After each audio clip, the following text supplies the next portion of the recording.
Assalamualaikum warahmatullahi wabarakatuh. Perkenalkan, saya Malia Rusli dari MBS 5A dengan NIM 2303040004. Di sini saya akan memaparkan materi tentang manajemen transportasi dan logistik. Jadi, manajemen transportasi dan logistik adalah proses mengatur perpindahan barang, jasa, dan informasi dari produsen hingga ke konsumen dengan cara yang efisien, cepat, dan tepat waktu. Manajemen transportasi berfokus pada pemilihan moda, rute, dan jadwal pengiriman agar biayanya rendah tapi tetap aman dan tepat sasaran. Sedangkan logistik itu mencakup seluruh alur distribusi, mulai dari pengadaan bahan baku, penyimpanan, sampai pengiriman akhir.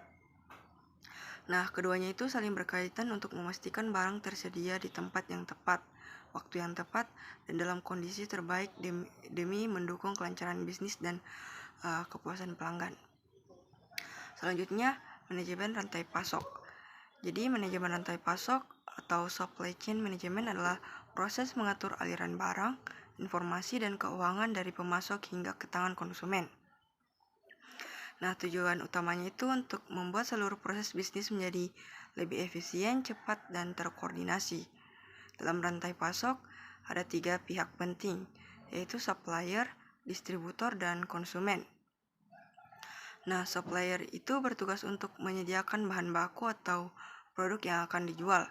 Selanjutnya, distributor untuk berperan menyalurkan barang dari produsen ke pengecer atau langsung ke konsumen.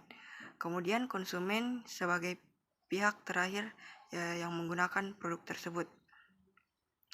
Ketiganya ini saling bergantung satu sama lain. Supplier itu harus bisa menjaga kualitas dan ketepatan waktu pengiriman, sedangkan distributor itu memastikan produk sampai ke pasar dengan harga stabil.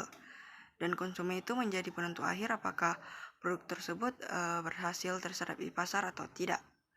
Nah, seiring perkembangan zaman, sistem rantai pasok juga ikut berubah menuju bentuk rantai pasok digital.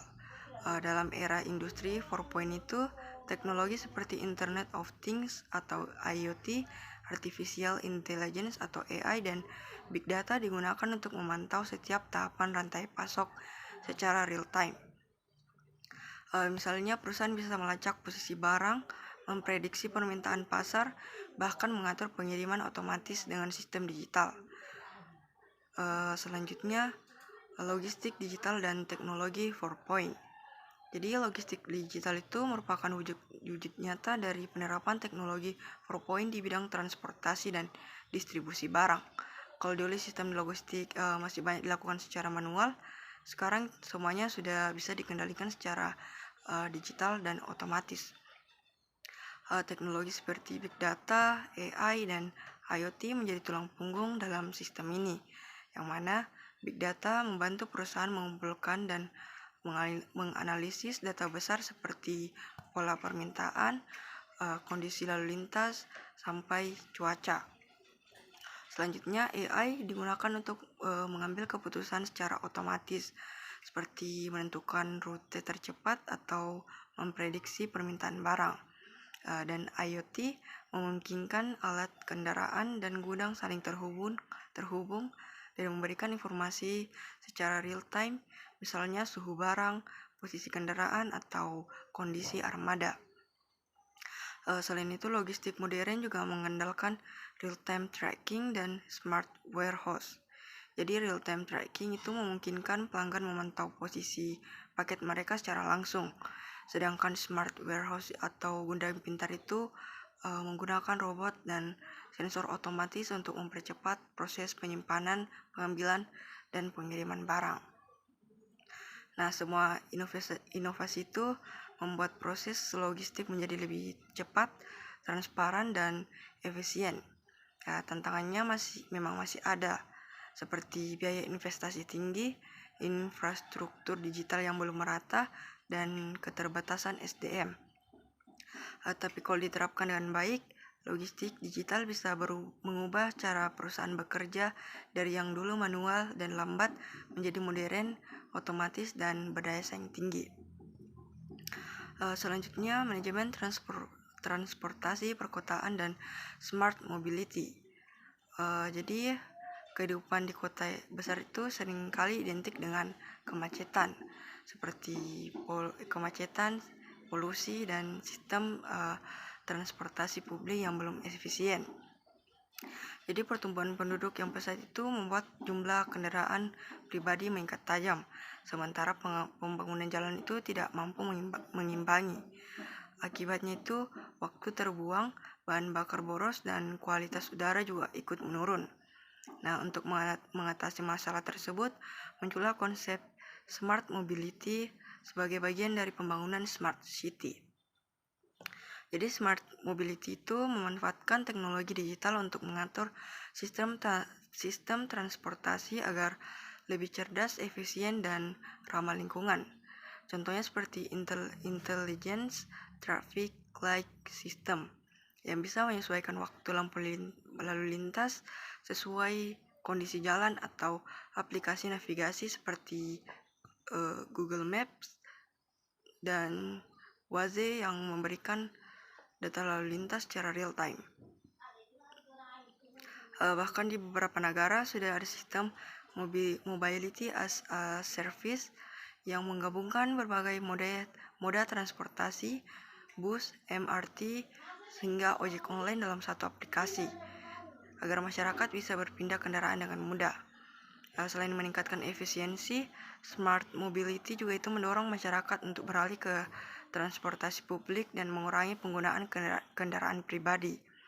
Penggunaan kendaraan listrik, car sharing, dan bike sharing juga menjadi bagian dari upaya menciptakan mobilitas perkotaan yang ramah lingkungan.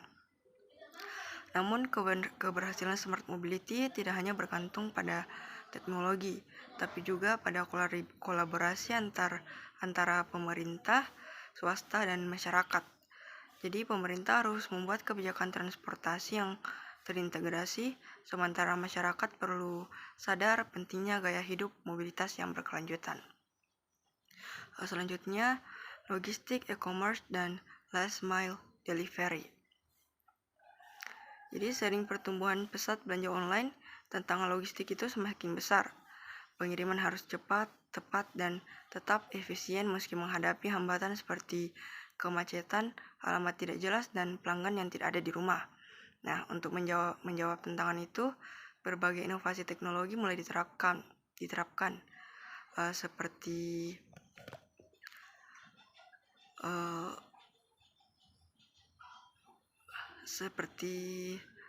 sistem manajemen rute otomatis agar kurir bisa menemukan jalur tercepat, loker pintar agar pelanggan bisa mengambil paket kapan saja, dan bahkan drone atau robot pengantar untuk daerah tertentu.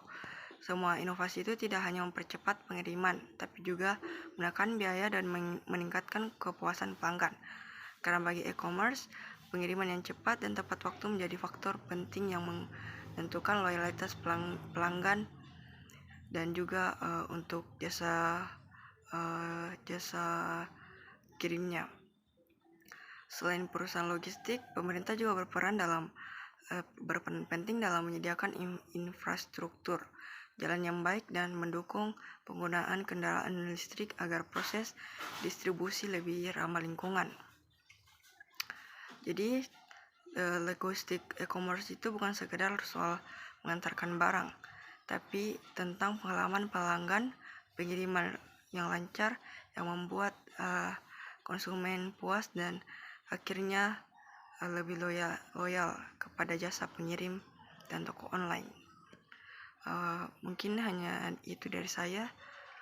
Kurang lebihnya mohon dimaafkan. Wassalamualaikum warahmatullahi wabarakatuh.